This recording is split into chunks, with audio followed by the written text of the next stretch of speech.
Three things in life are certain: death, taxes, and government coffee tasting like motor oil strained through a sweaty sock. I should know.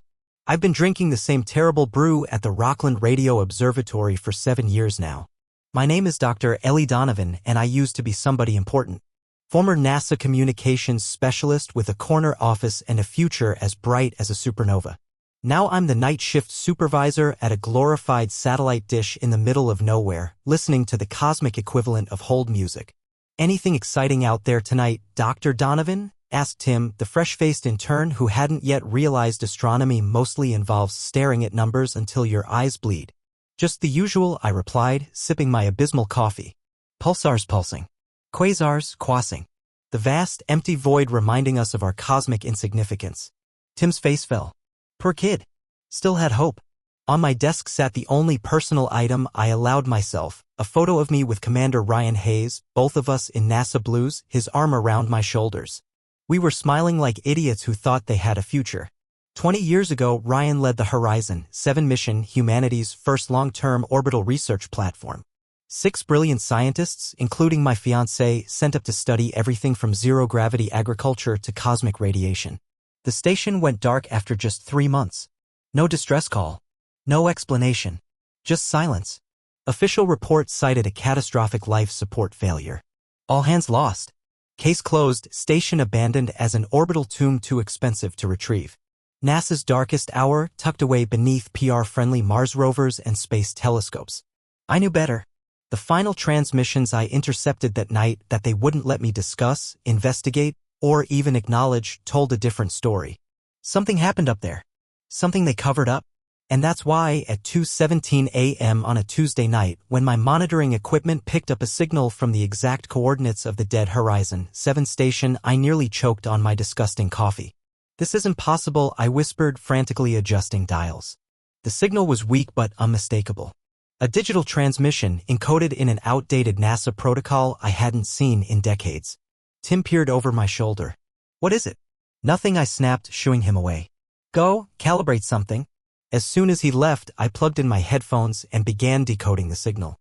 My hands trembled as the computer processed the data. Power had been dead on Horizon 7 for 20 years.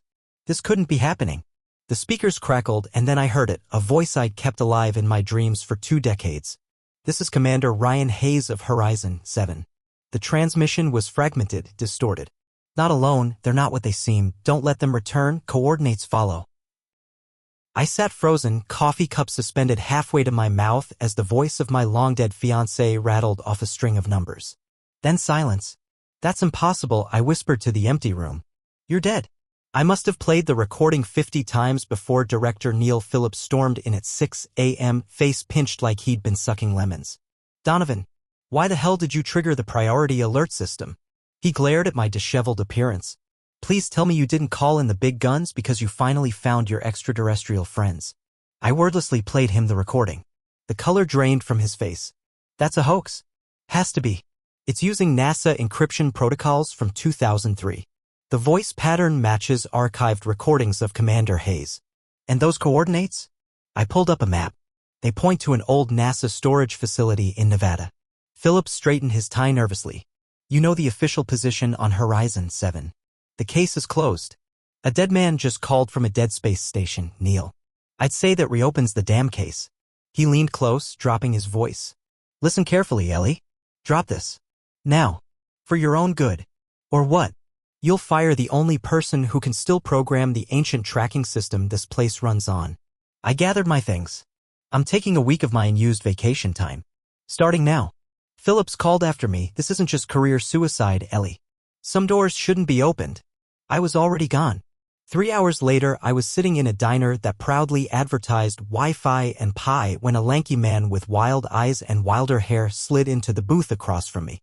"Dr. Ellie Donovan," he said, grinning like he'd caught a rare Pokemon. "Former NASA Golden Girl turned Radio Observatory night watchman. Fiancé of the late Commander Ryan Hayes. And now, the recipient of the first transmission from Horizon 7 in 20 years.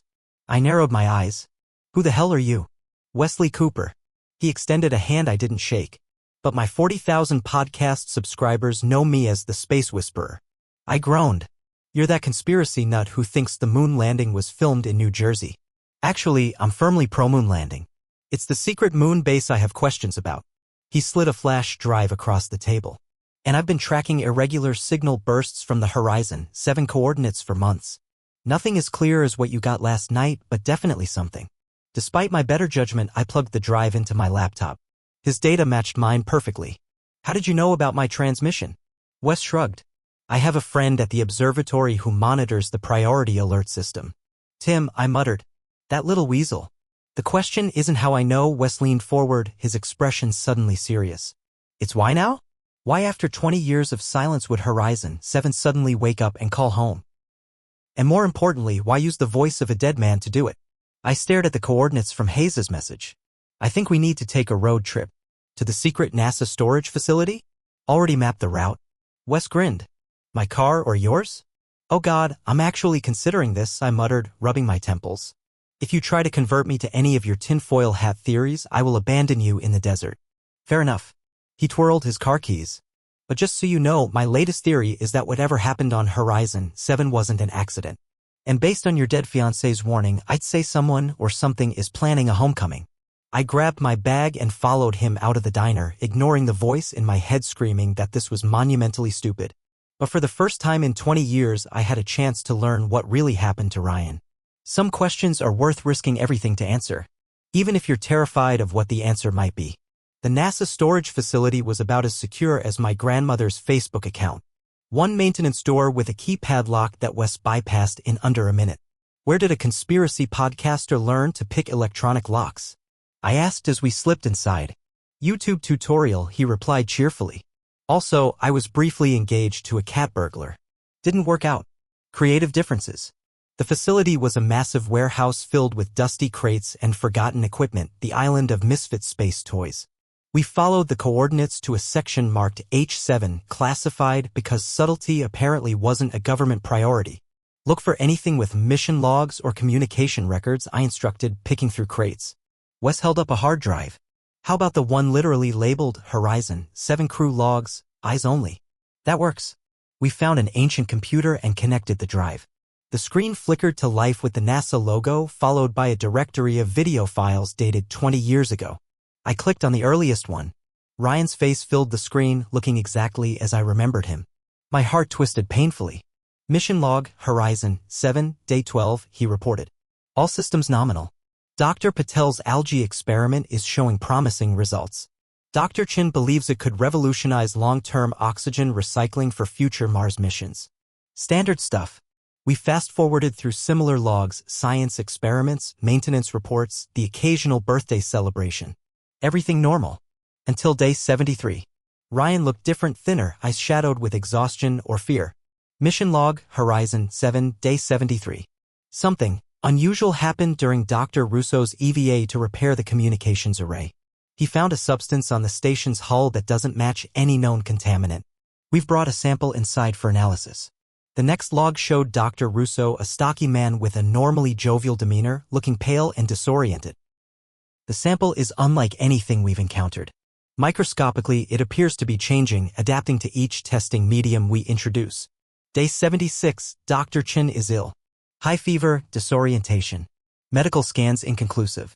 Day 78, Ryan, now visibly agitated, we've quarantined Chin and Russo. They're behaving strangely. Talking to themselves. Working on the communications array without authorization. When confronted, they claim not to remember. Day 80 showed only static, then Ryan's face very close to the camera, whispering urgently, it's in them. Microscopic organisms from the sample. They've somehow integrated with human DNA. Chin and Russo aren't themselves anymore. We tried contacting mission control, but communications are being blocked from inside the station. If anyone finds this. The video cut out. Jesus, Wes breathed. They found something out there. Something that could take over human hosts. That doesn't explain the transmission I received, I said. That came through last night, 20 years later. The station's power systems couldn't possibly. A final video file began playing automatically. Ryan, bloody and barricaded in what looked like the station's airlock. This is my final report. The organism has taken Patel and Williams now. Only Lopez and I remain unaffected. We've learned the organism needs a living host to survive, but it can lay dormant for God knows how long. Mission Control has remotely sealed the station. They're leaving us here to die to contain the infection. He laughed bitterly. Can't really blame them. Ryan leaned closer to the camera.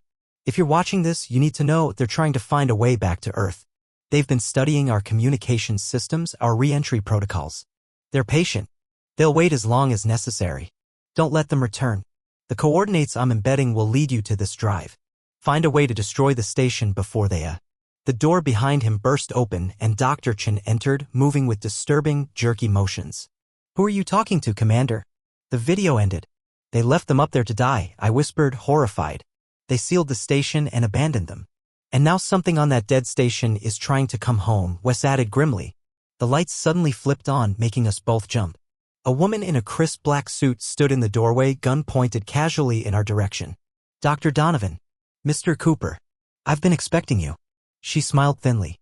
Agent Diana Voss, Department of Special Containment. You've saved me the trouble of tracking you down. Let me guess, I said, raising my hand slowly. You're here to silence us, cover up the truth, typical government black ops stuff? Agent Voss actually laughed. Quite the opposite. I'm here because we received the same transmission you did. We've been monitoring Horizon 7 for years. Monitoring? It's supposed to be dead, I countered. That was the assumption. She lowered her weapon slightly. Until 6 months ago when the station's emergency power systems inexplicably came online. Then last night, the transmission. Wes's eyes widened. The organisms. They've figured out how to operate the station. Precisely, Voss nodded. And based on our orbital tracking, they've begun adjustments to the station's trajectory. They're bringing it home. My blood ran cold. They want to crash it. Spread the organism. In approximately 72 hours, yes. Voss holstered her gun. We've been preparing a missile strike, but the station is currently passing over populated areas. We need to wait for the right window. And why tell us this? I asked suspiciously. Because you're the only person alive who still knows how to operate the Horizon 7's original communication systems, Voss said, staring directly at me. We need you to send a kill code to override their control and force immediate re-entry over the Pacific. The implications hit me like a truck. You want me to destroy the last place Ryan existed.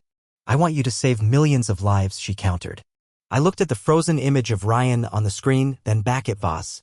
Something nagged at the back of my mind, something about the way she stood, her odd speech patterns. Why did the signal come to my observatory specifically? I asked suddenly. Voss blinked too slowly. Signal dispersion. Coincidence? No, I said, backing away. Ryan knew I'd be monitoring that frequency. He embedded a personal message in an official channel, something only I would recognize and act on. Wes looked between us, confused. What are you saying, Ellie? I'm saying Agent Voss here hasn't blinked more than twice since she arrived. I pointed at her unnaturally still posture, and that she quoted Ryan's exact words from a transmission she supposedly never heard in full. Understanding dawned on Wes's face. Oh shit. Voss's expression didn't change, but something behind her eyes shifted, became colder, more alien. You always were too clever, Eleonora. It's why Ryan spoke so highly of you. You were never on Horizon 7, I said, continuing to back away. So how would you know what Ryan said about me? We know everything they knew, Voss replied, her voice taking on an unsettling cadence. Every memory, every thought, every feeling. Parts of Ryan Hayes still exist within our collective. You brought back samples, Wes accused. The government has been experimenting with the organism. Studying potential benefits, Voss corrected. Accelerated healing. Extended lifespan. Humanity improved. Humanity replaced, I spat. I saw Wes slowly reaching for a fire extinguisher mounted on the wall. I needed to keep her talking. So what's the plan? Crash the station as a distraction while people like you, infected people, spread throughout the population? Voss smiled, revealing teeth that seemed just slightly too uniform. The station is merely the first wave. We are the advanced team preparing the way. After 20 years of experimenting, we've perfected the integration process. No more erratic behavior. No more memory gaps. Just better humans. Hard pass on the body-snatching upgrade package, Wes said, then swung the extinguisher with surprising force. Voss moved inhumanly fast, dodging the blow but not the cloud of CO2 I blasted in her face when I grabbed a second extinguisher. She recoiled, skin blistering on contact with the freezing gas. Run! I shouted, grabbing the hard drive. We sprinted through the warehouse as alarms began blaring. Behind us, Voss was recovering, her skin regenerating before our eyes. The car! Wes yelled as we burst outside. We peeled out of the parking lot just as Voss emerged from the building, watching us with those unblinking eyes. What the hell do we do now? Wes gasped as we sped down the desert highway. I pulled out my phone. I still have NASA clearance codes. Emergency protocols. If I can access the deep space network, I might be able to send the kill code after all, redirect the station into the sun instead of Earth. And Voss? The others like her. I gripped the hard drive containing proof of everything. We go public. All of it. Your podcast is about to get a hell of an exclusive. Assuming anyone believes us, Wes said grimly. Someone will, I replied, thinking of Ryan's final message. Someone always does. 3 days later, we sat on the hood of Wes's car in the middle of the desert, watching the night sky as a brief, brilliant flare marked the death of Horizon 7 and whatever had been living inside it as it plunged into the sun. Think we got them all? Wes asked, passing me a beer. I thought about Voss, about the cold intelligence behind her eyes. About how many others might be out there, perfectly disguised. Not a chance in hell, I said, clinking my bottle against his. But we bought some time. To fighting body-snatching space microbes, he toasted with a grin. To Ryan, I added softly. As we watched the stars, my phone buzzed with a text from an unknown number. This isn't over, Eleonora. I showed it to Wes, who raised an eyebrow.